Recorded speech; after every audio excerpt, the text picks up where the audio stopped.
Good morning. I can't improve on that 11-year-old saying you either pay the hospital or you pay the farmer, and I'm here to make a pitch for paying the farmer. 50 years ago, when I was a medical student in Boston, we were in the midst of the cardiovascular disease epidemic.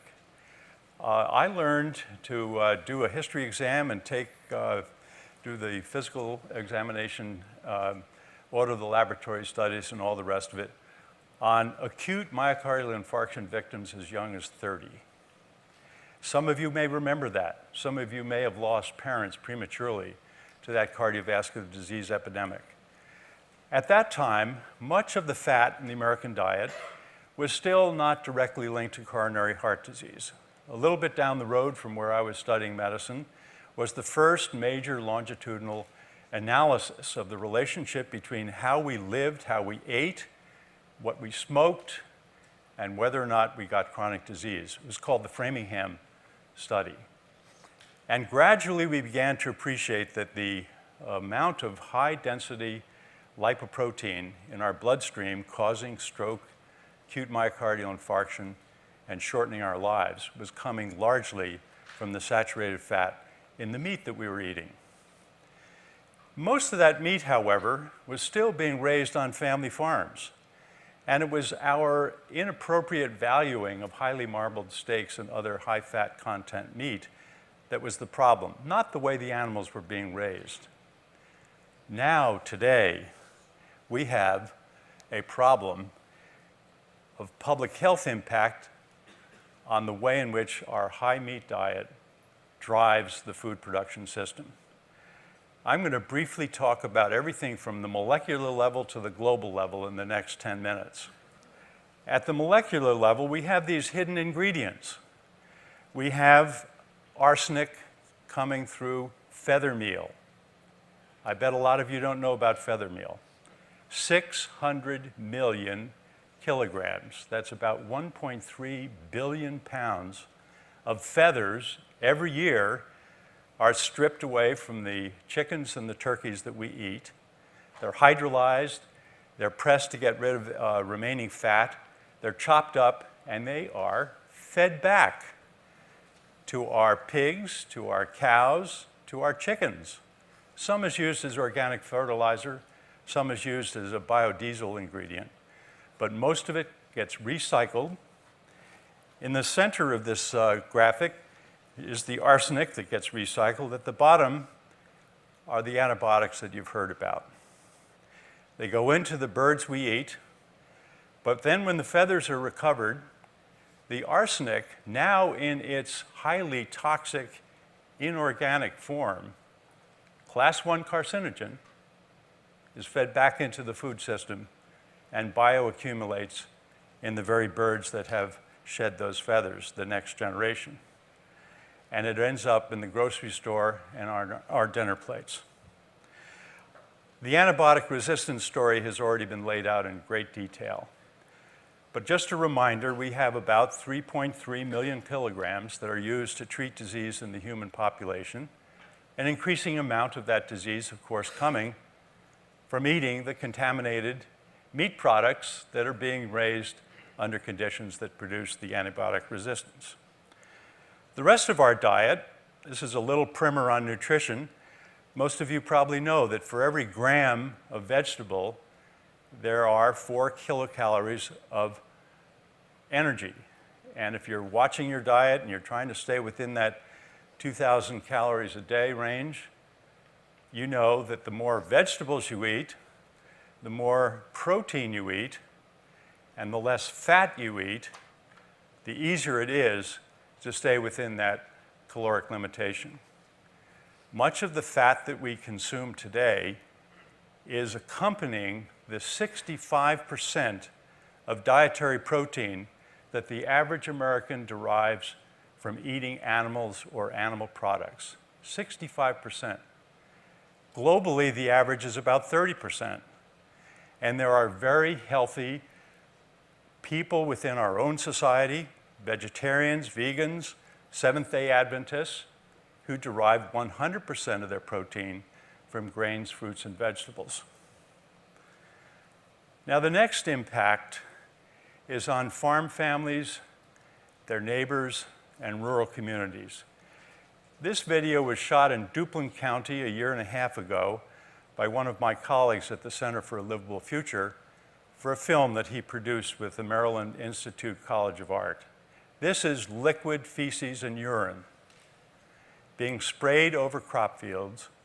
But if the wind is wrong in Duplin County, there are farm families and their neighbors that get liquid waste sprayed on the front of their house and on their automobile parked in their driveway.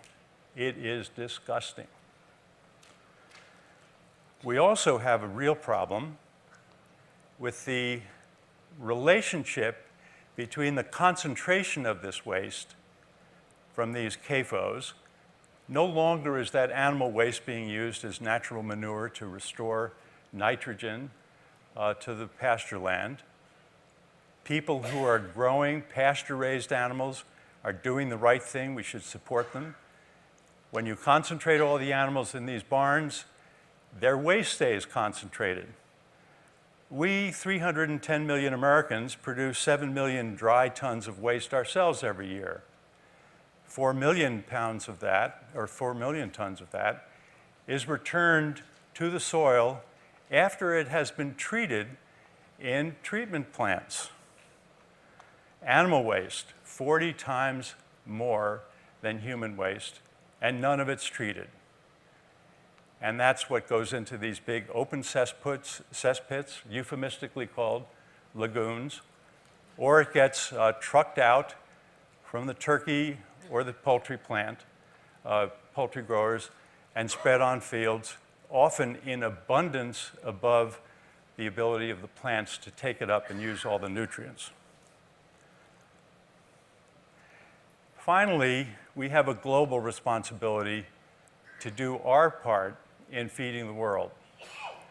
The late Norman Borlaug, who won the Nobel Peace Prize in 1970 for his work on developing high-yield wheat varieties in Mexico that then led to the Green Revolution in Latin America and Asia, he was asked by the Union of Concerned Scientists around 1996 to look forward.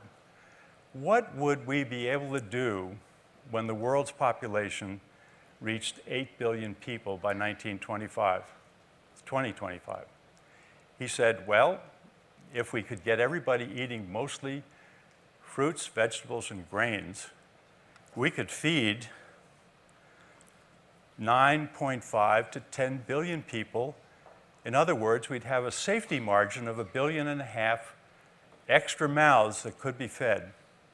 However, if we continue the export of our high-meat North American diet, as we're now sadly seeing among urban elites, even in the lowest income countries around the world, we would only be able to feed about 3.5 to 4 billion people.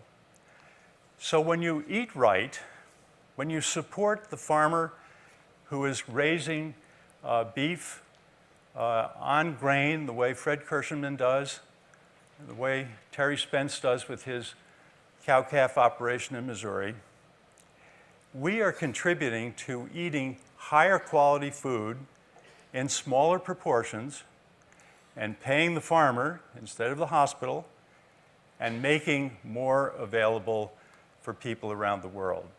A healthy, high vegetable, fruit, and grain diet is our global citizenship responsibility.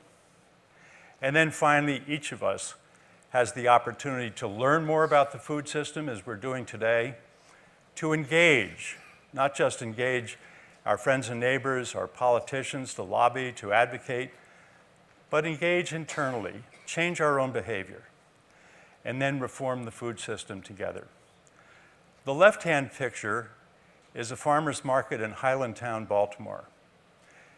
We at the Center for a Livable Future are engaging our neighbors, we're supporting our local farmers, we're educating people about the benefits of maybe paying a little bit more and getting a much higher quality of food, a much healthier kind of food, and being connected with the people who are growing that food for us.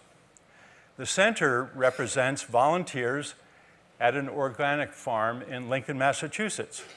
We can go out. I'm proud to say that in September, my wife and I helped harvest in a gleaning project for the United Way of Central Maryland over 800 pounds of potatoes per person, and there were 35 of us out there.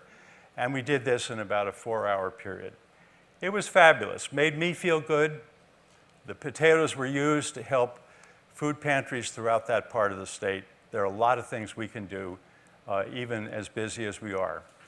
And finally, on the right is a community meeting, also in the city of Baltimore, to go over the details of a food availability assessment that had been conducted by our Eating for the Future program at the center. As you can see from the photo, this is a typical mixed population of inner city people who are thinking carefully about what comes next as they try to raise their families in a healthy way. So if we are going to engage, personal engagement, we have to eat 21 times a week. In the year 2000, the then Surgeon General said in Healthy People 2010, one of the goals for the nation by 2010 was to reduce the content of our saturated fat by 15%. Now, how many of you in the audience could 21 times a week look at your plate and say, I'm going to leave this because that's about 15% of the saturated fat on the plate? None of us could do that, not even a trained nutritionist. But one day a week is 15% of the week. So the Meatless Monday campaign here in New York worked with us. We provided some of the scientific input and fact-checking and so forth. And this now has gone viral. It's not just all across North America, it's around the world. And you can participate. CSAs. This is a great way to support local farming communities that are trying to do the right thing by growing healthy food in a sustainable way. Slow food, USDA, certified organic, all of these things should be uppermost in your mind when you are on the demand side of the equation buying from the food system. If enough of us on the demand side influence through our choices, we will transform the food system and the supply side will follow. Thank you very much.